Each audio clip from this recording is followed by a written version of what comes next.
सभी पत्रकार बंधुओं को मेरा नमस्कार। आज जिस मुद्दे को लेकर ये महत्वपूर्ण प्रेस वार्ता बुलाई गई है वो उत्तर प्रदेश के लिहाज से बहुत ही महत्वपूर्ण मुद्दा है। 2017 में आदित्यनाथ जी की सरकार ने सरकार बनने से पहले उत्तर प्रदेश के नौजवानों से, करोड़ों बेरोजगार नौजवानों से यह वादा किया था कि जब हम सत्ता में आएंगे तो सत्ता में आने के 90 दिनों के अंदर जितने भी सरकारी पद रिक्त हैं उन पदों को भरने का काम करेंगे। लेकिन यह हास्यास्पद तब हो जाता है कि जब सत्ता में आने के बाद आदित्यनाथ जी का एक बयान आता है उत्तर प्रदेश के नौजवानों को लेकर, और आदित्यनाथ जी अपने बयान में कहते हैं कि उत्तर प्रदेश में तो नौकरियां बहुत हैं लेकिन उत्तर प्रदेश का नौजवान उस नौकरी के लायक नहीं है। उत्तर प्रदेश के नौजवानों को नालायक समझने वाले आदित्यनाथ जी उनकी सरकार की नालायकी का, उनकी सरकार की निकम्मेपन का पर्दाफाश करने के लिए आज ये प्रेस वार्ता हो रही है।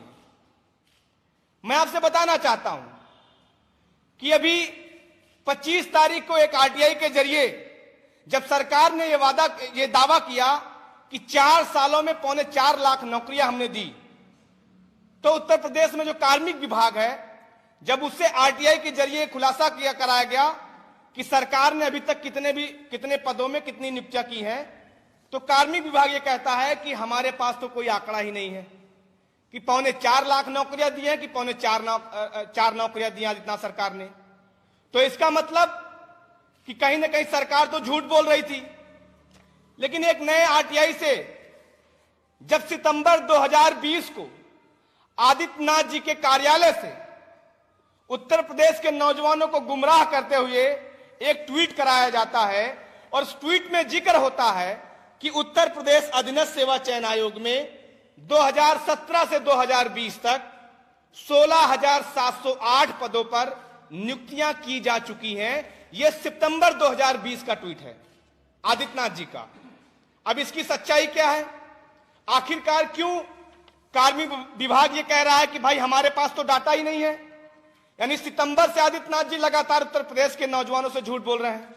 और कल एक आरटीआई आती है, इस आरटीआई में जवाब आता है कि जिन 16,708 पदों की बात आदित्यनाथ जी कर रहे हैं, 13 पदों के जो भर्तियां निकली थी, दरअसल उन 13 पदों की अभी तक सारी की सारी भर्तियां लंबित पड़ी हैं। यह आरटीआई का जवाब है। और एक एक पदों की विवरण इसमें दिया गया है कि किसी में एसआईटी की जांच चल रही है, किसी में अभी विज्ञापन नहीं निकला है, किसी में परीक्षा परिणाम नहीं आया है। इस तरीके से लगभग 13 भर्तियां जो 2017 से 2020 तक निकली आदित्यनाथ जी की सरकार में उत्तर प्रदेश अधीनस्थ सेवा चयन आयोग द्वारा, वो सारी की सारी भर्तियां लंबित पड़ी हैं, ये आरटीआई कह रहा है। तो आदित्यनाथ जी अपने ट्विटर हैंडल के माध्यम से उत्तर प्रदेश के नौजवानों से झूठ क्यों बोल रहे हैं? और सबसे बड़ी बात है कि इस आरटीआई उस भर्ती का आप देखिए तो 13 जो आदित्यनाथ जी कह रहे हैं कि हमने 16,708 पदों पर नियुक्तियां की हैं, दरअसल कुल पद निकाले गए 12,387। इसका मतलब कि 4,000 भूतों को आदित्यनाथ जी ने नौकरी दे दी क्या उत्तर प्रदेश में? यह मजाक चल रहा है उत्तर प्रदेश में। उत्तर प्रदेश के नौजवानों को लगातार 4 साल से ट्वीट करके, फेसबुक के माध्यम से, अखबारों के माध्यम से उनको गुमराह किया जा रहा है।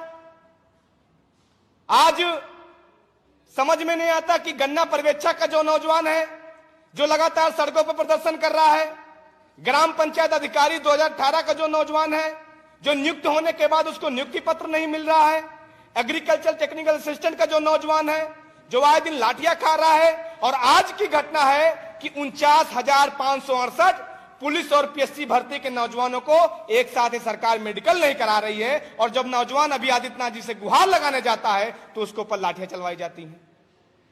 मुझे लगता है कि सरकार, पूरी की पूरी सरकार ये बताए कि आखिरकार किस मादक पदार्थ का इस्तेमाल करके ये सरकार चल रही है, इसके पीछे कौन सा राज है। और जिस तरीके से आदित्यनाथ जी के सरकार में जब पत्रकार कोई खुलासा करता है, कोई ट्वीट करता है, तो उसके ऊपर देशद्रोह का मुकदमा हो जाता है। ठीक उसी प्रकार से जो आदित्यनाथ जी का सरकारी हैंडल चलाता हो, जो भी उसको ऑपरेट करता हो, उसके ऊपर भी देशद्रोह का, एनएसए का मुकदमा दर्ज होना चाहिए। आखिरकार आप उत्तर प्रदेश के नौजवानों को क्यों बरकला रहे हैं? उस नौजवान ने तो बड़ी उम्मीद से आपको कंधे पे बिठाया था, आपको सत्ता के शिखर पे पहुंचाया था, लेकिन आप उसके ऊपर लाठियां चलवा रहे हो, झूठे ट्वीट आप करवा रहे हो ट्विटर हैंडल के माध्यम से। आखिर क्या दुश्मनी उस नौजवान से, मुझे जरा बताइए।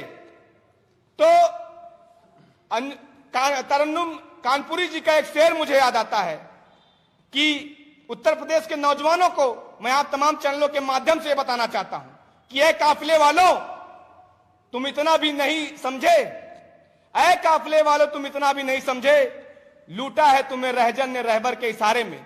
तो ये जो लुटेरी सरकार उत्तर प्रदेश में चल रही है, ये जो तानाशाह सरकार उत्तर प्रदेश में चल रही है, मुझे लगता है कि उत्तर प्रदेश के नौजवानों को अब चुप रहने का समय नहीं है। उत्तर प्रदेश में जितनी भी भर्तियां निकाली आदित्यनाथ जी ने, 1,20,000 करोड़ रुपए जो सरकारी खाते में लिया है, उसका जवाब देने का समय आ गया है। और अंत में मैं आप तमाम जो मीडिया बंधु हैं उनके माध्यम से पूछना चाहता हूं कि आदित्यनाथ जी इस ट्विटर हैंडल का जवाब कब देंगे, इस आरटीआई का जवाब कब देंगे? धन्यवाद। एक जो ये आरटीआई है, भैया रुकिए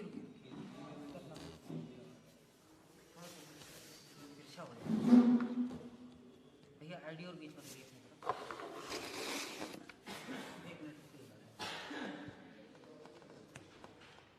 ये आपको बहुत विस्तार से हमारे CYSS के प्रदेश अध्यक्ष वंशराज जी ने बताया कि कितना फर्क है सरकार के दावों में और कितना ज़्यादा फर्क है सरकार के कामों में।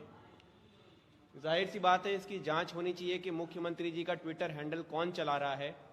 और जिस तरह से फर्जी ट्वीट करने पर, भ्रामक ट्वीट करने पर सरकार ट्वीट करने वालों के खिलाफ मुकदमे कायम करा देती है, उनको जेल भेज देती है, तो इस व्यक्ति के खिलाफ भी वही कार्रवाई होनी चाहिए कि इसने नौकरियों का जो फर्जी आंकड़ा मुख्यमंत्री जी के ट्विटर के माध्यम से दिया, और असल में जो आरटीआई है वो ये कहती है कि 694 पद शारीरिक परीक्षण संपन्न हो गया है, लेकिन परिणाम प्रतीक्षित हैं। 1953 पद एसआईटी की जांच में हैं। इस प्रदेश में एसआईटी की जांचों का क्या होता है आप सबको पता है। माननीय संजय सिंह जी ये जांच कर चुके हैं कि ये मांग कर चुके हैं कि इन तमाम एसआईटीओं के क्या परिणाम हुए हैं अब तक, इसके लिए एक अलग एसआईटी बनाई जाए कि ये एसआईटीओं का होता क्या है, इनके परिणाम क्या होते हैं। हास्यास्पद है एसआईटी को सौंप देना। 1477 पद जो हैं विज्ञापन प्रकाशन के बाद में परीक्षा प्रतीक्षित है, नहीं हुए हैं।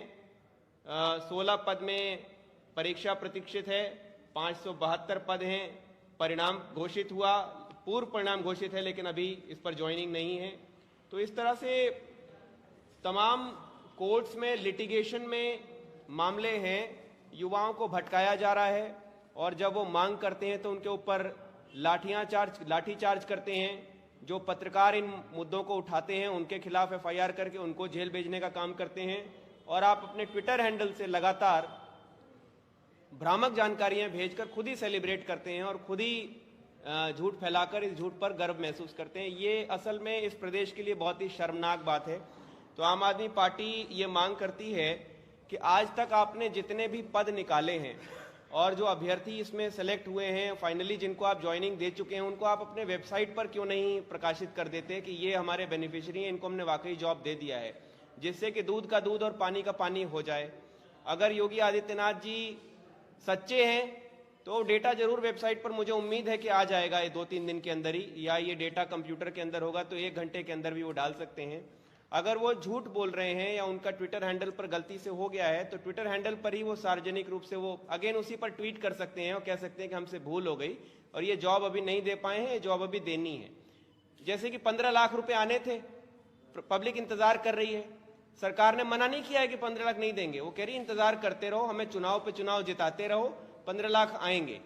तो इसी तरह से इस ट्विटर हैंडल पर ये खुलासा, ये स्पष्टीकरण आना चाहिए कि जॉब दी जाएंगी या नहीं दी जाएंगी, अभी तक दी गई हैं तो किनको दी गई हैं। हमारी बस इतनी मांग है और आगे से प्रदेश के युवाओं को धोखा देना बंद करें।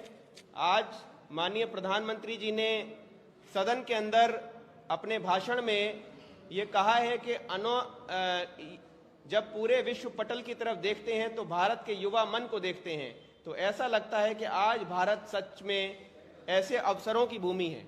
अवसरों की भूमि नहीं है, भारत अब झूठे वादों की भूमि बन गया है, भारत अब दिखावे की भूमि बन गया है, भारत अब झूठे ट्वीट की भूमि बन गया है और भारत अब फर्जी भाषणों की भूमि बन गया है।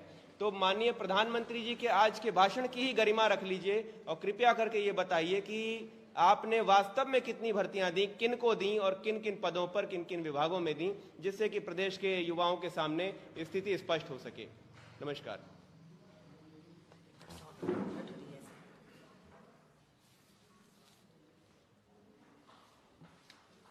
ये ट्वीट किया।